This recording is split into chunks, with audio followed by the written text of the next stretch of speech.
నా పేరు నరసింహులు.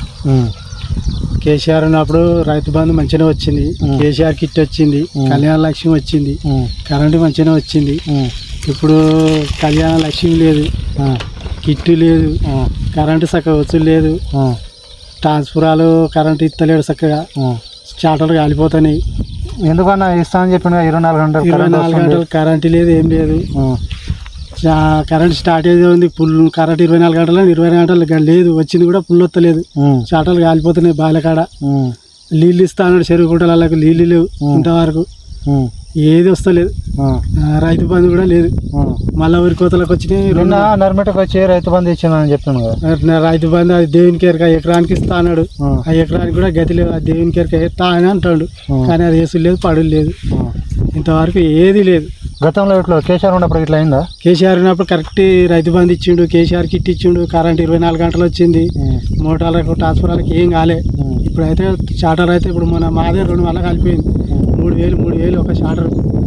ఈ కరువు నీళ్ళకు షాటర్లు కాలిపోయినాక నీళ్ళు అటేపాయ ఓరెండిపాయ, రైతు బంధు లేదా, పెట్టుబడి పెడదామన్నా ఎండిపోతున్నాయి, ఓళ్ళు అడ్డమైన రోగాలు వస్తున్నాయి, ఏది ఇస్తలేడు. ఏదో 4,000 పింఛన్ అన్నాడు, ఆ పింఛన్ లేదు, ఏది లేదు.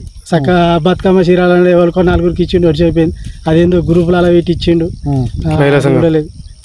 6 గ్యారెంటీలు వస్తున్నాయన్న? 6 గ్యారెంటీలు లేవు, ఎవి లేవు. ఏదో ఆ బస్సు అని పెట్టిండు, అది ఎవరు పోతారు, మేము పోతాం, ఆ పేదోళ్ళం పోతాం, 24 గంటలు తిరుగుతాం బస్సుల మీద. ఏంటి కానీ పెట్టినట్టు పిరి బస్సు? మేము చేసేది వ్యవసాయం పని, వ్యవసాయానికి లాభం జరిగేది చేయాలి. కానీ మంచి మంచి వాళ్ళు పోయి జాబులు చేసుకునే వాళ్ళకు పిరి బస్సు పెడితే వాళ్ళు కాళ్ళు ఇంటికాడ పెట్టుకొని పిరి బస్సుల మీద సిటీలలో జాబులు చేసుకోవాలి. మేము వ్యవసాయం చేసే వాళ్ళం సీటుకి పోయి బతాం బస్సుల మీద పోయి. మేమే ఇట్లా అంటున్నాం, రైతులకేమో మేమే మేలు చేస్తున్నాం, గత కేసీఆర్ ప్రభుత్వం కన్నా మేమే మంచి చేస్తున్నాం, బాగా నిధులు ఇస్తున్నాం అని చెప్పేసి అంటుండ్రు. ఏది లేదు, రైతు బంధు లేదు, మసాలాలు కూడా ఊరియాల కాడ కుట్టుకుంటారు, ఊరియాలు లేక కూడా పంటలు వెనక పడ్డాయి, ఊరియాలు కూడా చక్కగా దొరుకుతలేవు, మందుల రేట్లు పెరిగినాయి, అన్ని రేట్లు పెరిగినాయి. బంగారం రేటు ఏది ఇది తులం బంగారం కానీ బంగారం రేట్ అయితే అడ్డగోలు పెరిగింది. ఇప్పుడు మేము వ్యవసాయం చేసే వాళ్ళం పాలు తులం బంగారం కొని పెట్టానంటే ఇబ్బంది అవుతుంది. తులం బంగారం పక్కన పెట్టాలన్నా కనీసం కళ్యాణ లక్ష్మి అయినా వస్తుందా? వస్తలేదు, కళ్యాణ లక్ష్మి లేదు, ఏది లేదు, ఏది ఇస్తలేదు. ఇప్పుడు సిద్దిపేటకు హరీష్ రావు ఏమైనా చేసిండా? హరీష్ రావు మంచిగా చేసిండు, హరీష్ రావు సిద్దిపేటలో మంచిగా చేసిండు. మాకు రైతు బంధు కూడా మంచిగా వచ్చింది, కేసీఆర్ కిట్లు ఇచ్చారు, దవాఖానల పనులు కూడా మంచిగానే ఉండే. దవాఖానల పనులు కూడా పోతే కూడా చక్కగా పట్టించుకునే వాళ్ళు కూడా లేరు. ఏం చేస్తాడు, ఏం చేస్తలేడు. ముసలి వాళ్ళకు ఏదో రైతు అది పింఛన్ ఇస్తా అన్నాడు 4,000. ఇక ఇంకేమున్నది, 3 సంవత్సరాల దగ్గరికి వస్తుంది, ఈ వరకు 1,000 రూపాయలు పెంచింది లేదు, ఇచ్చింది లేదు, ఏది చక్కగా వస్తలేదు. ఇప్పుడు మీకు ఏమైనా సమస్యలు వస్తే హరీష్ రావు వస్తాడా? వస్తాడు, వచ్చిపోతుంటాడు అప్పుడప్పుడు. ఇంతవరకు అయితే మాకు ఏది ఇందిరాగాంధీ ప్రపంచం ఇది ఏది లేదు. ఈ ఏది ఇందిరాగాంధీ ఇల్లు అంటారు, ఎవరికో అది దగ్గర వాళ్ళకి కావాల్సిన వాళ్ళకే ఇచ్చుకుంటారు. వాళ్ళది అయిపోయినాక తర్వాత దీపోయే వరకు ఎవరికో అసలు గంగారావుకి ఇచ్చేది ఎవరికో పోయేది అనుకో. నిన్న నరిమేట ఆయిల్ పామ్ ఫ్యాక్టరీకి వచ్చింది కదా, వేదిక పైన ఇచ్చా అంటుండు. నేను ఈ సిద్దిపేట నియోజకవర్గం ఫుల్ నిధులు ఇచ్చిన, నేను అన్ని ఇస్తున్నా, నాకేం కోపాలు లేదు బేగాలు లేదు అని చెప్పేసి మాట్లాడుతాను. దేనికి ఇచ్చిన నిధులు దేనికి వస్తున్నాయి? కరెంటే చక్కగా ఉన్న నీళ్ళు వారేసుకున్నా కరెంట్ చక్కగా వస్తలేదు. చెరువులు నింపుతాడా, కుంటలు నింపుతాడా, ఏదో ఒక కాలు విడిచిండు, అది ఎంత దూరం పోతుందో ఎవరిని పడుతుందో దేవునికి ఎరక.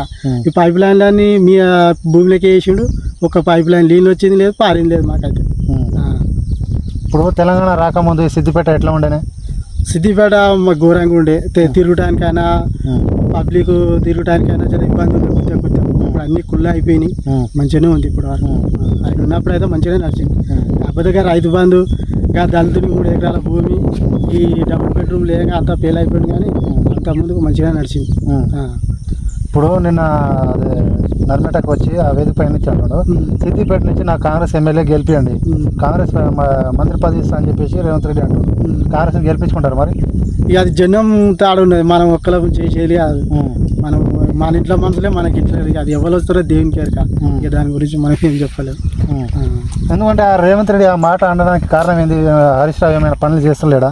పనులు మార్చేసిండు, ఆయన మంచిగా చేసిండు, పనులు మార్చేస్తాను. సిద్దిపేటలో అయితే మంచిగా చేస్తాను. మళ్ళీ గెలిపించుకుంటారు హరీష్ రావుని?